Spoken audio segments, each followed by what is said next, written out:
আসসালামু আলাইকুম রহমতুল্লাহি ওয়া সম্মানিত দর্শক, বিএনপি দলগতভাবে ভারতের বিরোধিতা করছে এবং ভারতের যে আগ্রাসন, সেই আগ্রাসনের বিরুদ্ধে একটি লং মার্চ করেছে ডিসেম্বর মাসের 11 তারিখ রোজ বুধবার। এবং এটি দেশে এবং দেশের বাইরে ব্যাপকভাবে ফলাও করে প্রচার হয়েছে। বিএনপি নেতা জনাব রুহুল কবির রিজভী, তার নেতৃত্বে এই লং মার্চটি পরিচালিত হয়েছে। ভারতে যেভাবে বিজেপি নেতা শুভেন্দু তিনি বাংলাদেশ বিরোধী প্রচার চালাচ্ছেন, একইভাবে বিএনপির এই নেতা ভারত বিরোধী প্রচারণার নেতৃত্বে এখন রয়েছেন। এর ফলে বাংলাদেশে যে ক্ষমতার রাজনীতি এবং ভারতের সঙ্গে যে বিএনপির যে সম্পর্ক, এই সম্পর্কের ক্ষেত্রে সমস্ত হিসাবপত্র 180 ডিগ্রি অ্যাঙ্গেলে উল্টে গেল। এর কারণ হলো যে বিএনপির একটা গ্রুপ, আমির খসরু মাহমুদ চৌধুরীর নেতৃত্বে একটা গ্রুপ, তারপরে ইকবাল মাহমুদ টুকু সাহেবের এই গ্রুপে আছেন। তারা দীর্ঘদিন ধরে ভারতের সঙ্গে একটা সুসম্পর্ক স্থাপন করার চেষ্টা করে আসছিল এবং এটা এখনো পর্যন্ত অব্যাহত রয়েছে এই গ্রুপটির মাধ্যমে, যাদেরকে ভারতপন্থী বলা হয়। এবং এই ভারতপন্থী দলের মধ্যে যারা রয়েছেন, তারা প্রকারান্ত জনাব তারেক রহমান সাহেবকে বিভিন্ন সময় এই আশ্বাস দিয়েছেন যে ভারত যথাসময়ে বিএনপিকে সাহায্য করবে এবং সহযোগিতা করবে। এবং জনাব তারেক রহমান সাহেব যে লন্ডনে আছেন, তার সঙ্গেও ভারতের যারা কর্তৃপক্ষ রয়েছেন, বিশেষ করে রয়ের যারা এজেন্ট রয়েছেন, নিশ্চয়ই তাকে নানাভাবে আশ্বস্ত করার চেষ্টা করেন, বুদ্ধি দেন, পরামর্শ দেন। তো এই জায়গাটিতে অলনে ছাড়েন এই যে জনাব রিজভী সাহেবের কথাবার্তা, কর্মকাণ্ড এবং তার যে লং মার্চ, এর মাধ্যমে বিএনপি যে ভারতের সঙ্গে দীর্ঘদিন ধরে একটা সংযোগ করার চেষ্টা করছিল এবং ক্ষমতায় আসার জন্য ভারতের বন্ধুত্ব তারা যেভাবে আশা করছিল, এটাতে একটি পেরেক পড়ে গেল।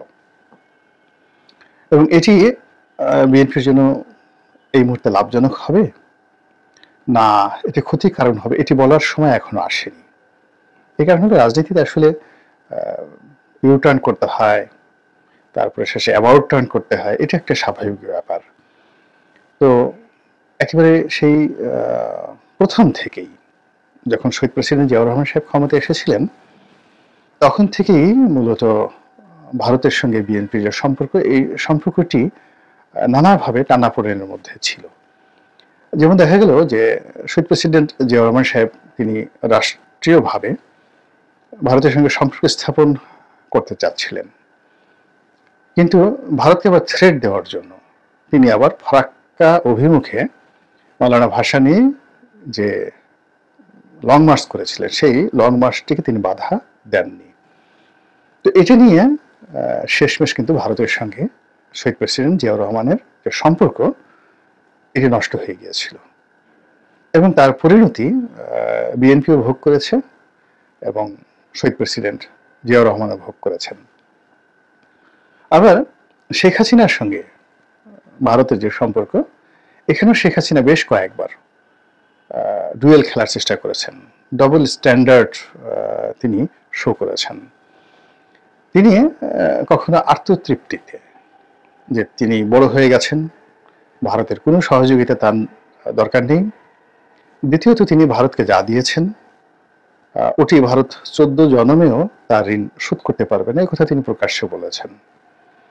এটা ভারত স্বাভাবিকভাবে নেয়নি। ভারত তাকে সবসময় মনে করেছে যে তিনি দিল্লির অনুগ্রহ ভাজিকা। দিল্লি তাকে ক্ষমতায় বসিয়ে রেখেছে। তার যারা প্রতিপক্ষ, তারা তাকে টিটকারি করে বলতো শেখ হাসিনা হলেন দিল্লির দাসী, কৃতদাসী, আরো অনেক কথা, অশ্লীল অশ্রাব্য কথা আওয়ামী লীগ বিরোধী লোকজন বলে আসছে। তো এই কথাগুলো শেখ হাসিনা হয়তো শুনেছেন, তাকে মর্মাহত করেছে, বেদনাহত করেছে এবং তিনি সেই জায়গা থেকে বের হওয়ার জন্য তিনি আমার হাতে সব ক্ষমতা, তিনি বারবার স্বাধীন হওয়ার চেষ্টা করেছেন। দিল্লি দাসীর পরিবর্তে দিল্লিকে নিজের দাস বানানোর জন্য তিনি ঔদত্ত দেখানোর চেষ্টা করেছেন মাঝে মধ্যে। এগুলো এক, যেটি বঙ্গবন্ধু চেষ্টা করেছিলেন কিন্তু পারেননি। শেখ হাসিনা তৃতীয়বারের মতো এই তার যে ছলচাতুরি নির্বাচন, এটাতে সফল হওয়ার পর তার যে উষ্মা, তার যে ক্রোধ, তার যে রাগ, এটা বহু বহু গুণে বেড়ে গিয়েছিল। ফলে তিনি ভারতের সঙ্গে খেলার চেষ্টা করেছেন, এটি ভারত স্বাভাবিকভাবে দেয়নি। দ্বিতীয়ত, তিনি আসলে চীনকে অস্বীকার করতে পারেননি। তার লোভ হয়েছে চীনের সঙ্গে তিনি একটা সম্পর্ক স্থাপন করবেন, এবং তার একটা পররাষ্ট্রমন্ত্রী ছিলেন, তিনি বলেছেন যে চীন তো আমাদের জন্য বস্তা ভরে ভরে টাকা নিয়ে বসে আছে। তো চীনের সঙ্গে সেই যে কূটনৈতিক সমঝোতা, এটা ভারত স্বাভাবিকভাবে নেয়নি। তিনি আমেরিকার সঙ্গে একবার সম্পর্ক করতে চেয়েছেন, আবার আমেরিকার সঙ্গে একবার সম্পর্ক নষ্ট করতে চেয়েছেন, কিন্তু বিকল্প তিনি শক্তির সন্ধান তিনি করেননি। এই কারণ হলো, চীনের সঙ্গে যদি তার বন্ধুত্ব বা আমেরিকার সঙ্গে যদি তার বন্ধুত্ব করতে হতো, তিনি যদি সরাসরি আইএসআই সহযোগিতা নিতেন, পাকিস্তানের সহযোগিতা নিতেন, যেটা বর্তমানে ইউনূস সরকার করছেন, তাহলে ওটা খুব দ্রুত হতো। রাতারাতি একেবারে সরাসরি একেবারে আপনি কারো দরবারে যাবেন, সবাইকে তো পিঠ ধরতে হয়, এটা তো আমাদের এই সমাজের নিয়ম। তো সেটা না করে তিনি দুই হাতে পাকা খেলোয়াড়ের মতো খেলার চেষ্টা করেছেন, এবং সেই খেলার ফলে তিনি যে অবস্থার মধ্যে পড়েছেন, আপনি দেখবেন যে এগুলো যখন গবেষণা হবে, সবাই দেখবে যে এই যে শেখ হাসিনার পতনের পেছনে আমেরিকা এবং ভারতের জয়েন্ট একটা অপারেশন ছিল, এবং তারাই এই শেখ হাসিনাকে সেখানে নিয়ে গিয়েছে।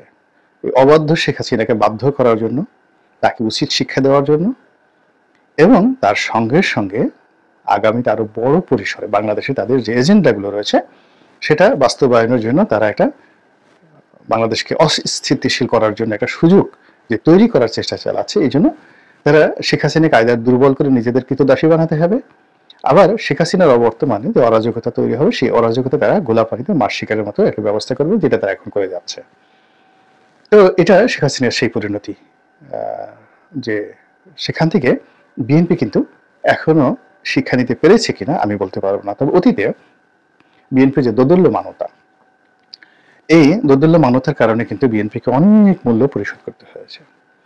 আপনারা জানেন যে সংসদে যখন নয়ন পার্লামেন্টে বেগম খালেদা জিয়া বিরোধী দলীয় নেত্রী, তখন শমশের মুবিন চৌধুরী পররাষ্ট্র সংক্রান্ত বিএনপির যে বিষয় আদি তিনি দেখতেন, এবং তার সঙ্গে দিল্লির একটা নিদারুণ সম্পর্ক ছিল, ভীষণ রকম সম্পর্ক ছিল, এবং সেই সম্পর্কের ভিত্তিতে তিনি মোটামুটি দিল্লিকে শেখ হাসিনার বিরুদ্ধে খেপিয়ে তুলেছিলেন, অনেকটা খেপিয়ে তুলেছিলেন। এবং যদি হেফাজতের ঘটনা না ঘটতো এবং শেখ হাসিনা যদি আত্মসমর্পণ না করতেন ওই সময়টাতে, এবং বেগম জিয়া যদি পরবর্তীতে সিদ্ধান্ত নিতে পারতেন, তাহলে হয়তো 2013 সনেই আওয়ামী লীগের যে পট পরিবর্তন, এটা কনফার্ম হয়ে যেত। 2014 সনে ইলেকশন হতো এবং বিএনপি ক্ষমতায় আসতো। সেটা কিভাবে হলো? শেখ হাসিনার আচার আচরণে ভারত 2012-13 সনে বিরক্ত হয়ে পড়েছিল, এবং ওই সময়তে শেখ হাসিনা কিন্তু বিরক্ত হয়ে পড়েছিলেন, এবং তিনি প্রকাশ্যে সংসদে তখন তিনি বলেছিলেন, বেশ কয়েকবার বলেছিলেন, যে তাকে ক্ষমতাচ্যুত করার জন্য দিল্লি চেষ্টা করছে, এবং এর আগেও দিল্লি গ্যাস চেয়েছিল, তিনি দেননি। এই কারণে 1996 থেকে 2001 পর্যন্ত চমৎকার একটি শাসন তিনি বাংলাদেশকে উপহার দিয়েছিলেন। তারপরেও ভারত তাকে ক্ষমতাচ্যুত করে বিএনপিকে বসিয়েছিল, এবং বিএনপি এখন আবার সেই পুরনো খেলায় মেতে উঠেছে, ভারতও পুরনো খেলায় মেতে উঠেছে। এই কথাটি কিন্তু উনি পার্লামেন্টে দাঁড়িয়ে 2011 সনের দিকে সম্ভবত তিনি বলেছিলেন। এইগুলো এক দৃশ্য। দ্বিতীয় দৃশ্য হলো মনমোহন সিং যখন ভারতের প্রধানমন্ত্রী, তখন এই শমশের মুবিন চৌধুরীর নেতৃত্বে ভারতের সঙ্গে বা দিল্লির সঙ্গে বিএনপি এরকম একটা বন্ধুত্বপূর্ণ সম্পর্ক গড়ে তোলে, যার প্রেক্ষিতে বিরোধী দলীয় নেত্রী হিসেবে যখন তিনি ভারত ভ্রমণে গেলেন, স্বয়ং প্রধানমন্ত্রী মনমোহন সিং সমস্ত প্রোটোকল ভেঙে তাকে এয়ারপোর্টে রিসিভ করতে এলেন। আপনারা শেখ হাসিনার জমানাতে দেখেছেন যে 2009 থেকে একেবারে শেষ দিন পর্যন্ত একটি বারের জন্য কিন্তু নরেন্দ্র মোদী এয়ারপোর্টে তাকে রিসিভ করতে আসেননি। দ্বিতীয়ত, কোনো মন্ত্রী পর্যায়ের গুরুত্বপূর্ণ ব্যক্তিকে তিনি পাঠাননি। কখনো উপমন্ত্রী, কখনো প্রতিমন্ত্রী, কখনো একেবারে অনুল্লেখ্য পররাষ্ট্র মন্ত্রণালয়ের কর্মকর্তাদের দ্বারা শেখ হাসিনাকে রিসিভ করা হয়েছে। তো সেই ক্ষেত্রে বাংলাদেশের প্রধানমন্ত্রী নন শেখ হাসিনা, সরি, বাংলাদেশের প্রধানমন্ত্রী নন খালেদা জিয়া, বিরোধী দলীয় নেত্রী। তো তাকে রিসিভ করার জন্য ভারতের প্রধানমন্ত্রী, তাও আবার কংগ্রেসের প্রধানমন্ত্রী, এবং সেই কংগ্রেসের সঙ্গে সোনিয়া গান্ধীর সঙ্গে তাদের আওয়ামী লীগের কৌশলগত মিত্রতা, সেই প্রধানমন্ত্রী এয়ারপোর্টে চলে এসেছে। তাহলে বুঝেন যে বিএনপির যে ভারত লবিস্ট হিসাবে শামসুল মুবিনের যে গুরুত্ব সেটা কোন পর্যায়ে ছিল। তো সেখান থেকে তিনি সম্মানিত হলেন, বৈঠক হলো, ভারতের সিদ্ধান্ত নিল, এবং ভারতের পরবর্তী যে কর্মকাণ্ড সেটা শেখ হাসিনাকে সন্ত্রস্ত করে তুলল, ভীত সন্ত্রস্ত করে তুলল। এরপরে বিএনপি যখন আন্দোলনে গেল, সেই আন্দোলনের সময় ভারতের যে রাষ্ট্রপতি প্রণব মুখার্জি তিনি বাংলাদেশে এলেন। এখন প্রণব মুখার্জি কিন্তু কংগ্রেসের নেতা, কিন্তু শেখ হাসিনার সঙ্গে তার ব্যক্তিগত সম্পর্ক। কিন্তু কংগ্রেসের যে সিদ্ধান্ত, ভারত সরকারের যে সিদ্ধান্ত, সেই সিদ্ধান্ত ছিল আপনার শেখ হাসিনা সেখানে ক্ষমতায় আসবে বিএনপি। তো সে কারণে প্রণব মুখার্জি বাংলাদেশে এলেন এবং তার সঙ্গে একটা ফরমাল বৈঠক ছিল বেগম খালেদা জিয়ার, কিন্তু তিনি সেই বৈঠকটা করলেন না।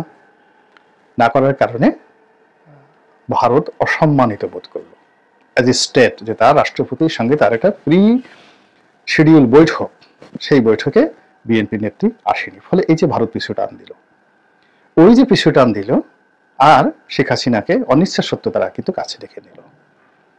তো এইভাবে ডুয়েল খেলতে গিয়ে বা সিদ্ধান্ত নিতে না পারার কারণে দেখা গেল 2014, 2018 এবং 2024-এ বলতে গেলে ভারত বমি খাওয়ার মতো করে শেখ হাসিনাকে গ্রহণ করেছে। তো এখন ভারত আসলে কি শেখ হাসিনাকে আবার বাংলাদেশে ক্ষমতায় বসাতে চাচ্ছে, নাকি বিএনপির সঙ্গে বন্ধুত্ব করতে চাচ্ছে, এটা আমি বলতে পারবো না। এটি জনাব তারেক রহমান সাহেব, আমির খসরু মাহমুদ চৌধুরী সাহেব, বা রুহুল কবির রিজভী সাহেব, বা সালাউদ্দিন সাহেব, যিনি ভারতে ছিলেন দীর্ঘদিন, তারা বলতে পারবেন। কিন্তু এই যে লং মার্চের মাধ্যমে এটি যদি ডুয়েল খেলা হয়, অর্থাৎ আপনি এক পক্ষের মাধ্যমে তাদের সঙ্গে বন্ধুত্ব করবেন, আবার অন্যদিকে জনগণকে ঠিক রাখার জন্য বলবেন যে ভারত বিরোধী লং মার্চ চলবে, কাপড় পোড়াবে, এটা আমরা জনগণকে সান্ত্বনা দেওয়ার জন্য, পাবলিক সেন্টিমেন্টকে সান্ত্বনা দেওয়ার জন্য এই কাজগুলো করেছি, এটি ভারত গ্রহণ করবে না। এটি তারা মনে করবে সেই আগের জামানাতে বিএনপি ভুলের মতো, জিয়াউর রহমান সাহেবের মতো, এটি মনে করবে শেখ হাসিনা তাদের সাথে যেই কাজ করেছে, যেই লাউ সেই কদু। অর্থাৎ তারা শেখ হাসিনাকে নিয়েই তৃপ্ত থাকবে, আওয়ামী লীগকে নিয়েই তৃপ্ত থাকবে, বিএনপির সঙ্গে তারা ফার্দার কোনো নেগোসিয়েশনে যাবে বলে আমার কাছে মনে হচ্ছে না। তাহলে সেক্ষেত্রে কি হচ্ছে? সেক্ষেত্রে বিএনপিকে তার যে রাজনীতির হিসাব, সেই রাজনীতির হিসাবে তাকে 180 ডিগ্রি অ্যাঙ্গেলে গিয়ে ভারত বিরোধী শক্তির সঙ্গে একেবারে কৌশলগত পার্টনারশিপ করতে হবে, পাকিস্তানের সঙ্গে এবং চীনের সঙ্গে। এখানে ভারত দিকে ফিরে তাকানো যাবে না, তাহলে বিএনপি পিছিয়ে পড়বে। এর কারণ হলো এই যে বিএনপি যে বড় দল, কেননা এখানে জামাত যাই করুক, ডক্টর মোহাম্মদ ইউনূস যাই করেন না কেন, ভারত কিন্তু কখনোই আওয়ামী লীগের বিকল্প হিসেবে জামাতকে কল্পনা করছে না, বা ডক্টর মোহাম্মদ ইউনূসকে কল্পনা করছে না, তারা বিএনপিকে কল্পনা করছে। বিএনপির সঙ্গে তারা একটা ডাইরেক্ট ডিল চাচ্ছে, এবং এই যে যা কিছু হলো, এর ফলে এই ডিলটা এখানে বন্ধ হয়ে গেল। এর ফলে ভারত যেটা করবে সেটা হলো, একদিকে তারা শেখ হাসিনাকে প্রমোট করবে, অন্যদিকে তারা ডক্টর মোহাম্মদ ইউনূসের সঙ্গে নতজানু হয়েও তার সরকার যাতে আরো দীর্ঘদিন ক্ষমতায় থাকতে পারে, 2 বছর, 3 বছর, 4 বছর, এবং তারা কিন্তু এরশাদকে 9 বছর ক্ষমতায় রেখেছিল এই ভারত, 9 ইয়ার্স, শত চেষ্টা করে কিন্তু পারা যায়নি। তো সেক্ষেত্রে ডক্টর মোহাম্মদ ইউনূসকে যদি ভারত 9 বছর ছাড় দেয়, অর্থাৎ ভারত যদি কিছু কিছু বিষয়ে এই মুহূর্তে ছাড় দেয়, তাহলে কিন্তু ইউনূসের সরকার টিকে যাবে। এবং ডক্টর ইউনূসের সরকার যদি টিকে যায়, তাহলে বিএনপির জন্য এটি একটা মরণ ফাঁদ, একেবারে আওয়ামী লীগের চেয়ে বিএনপি বিপদে পড়ে যাবে এই মুহূর্তে। এবং জামাতের সঙ্গে তাদের যে বিরোধ, সেই বিরোধে জামাত সঙ্গে থেকে ইউনূসের পক্ষে চলে যাবে। ফলে কি হলো দেখেন, এই একটা লং মার্চের কারণে পুরো রাজনীতির যে হিসাব, আমার দৃষ্টিতে মনে হলো যেটা একেবারে সম্পূর্ণ 180 ডিগ্রি অ্যাঙ্গেলে উল্টে গিয়েছে। আপনি কি মনে করেন? যদি দ্বিমত পোষণ করেন, ভিন্ন মত পোষণ করেন, কমেন্ট করে জানান। আল্লাহ আমাদের সবাইকে হেদায়েত দান করুন এবং হেফাজত করুন। আসসালামু আলাইকুম ওয়া রাহমাতুল্লাহি ওয়া বারাকাতুহু।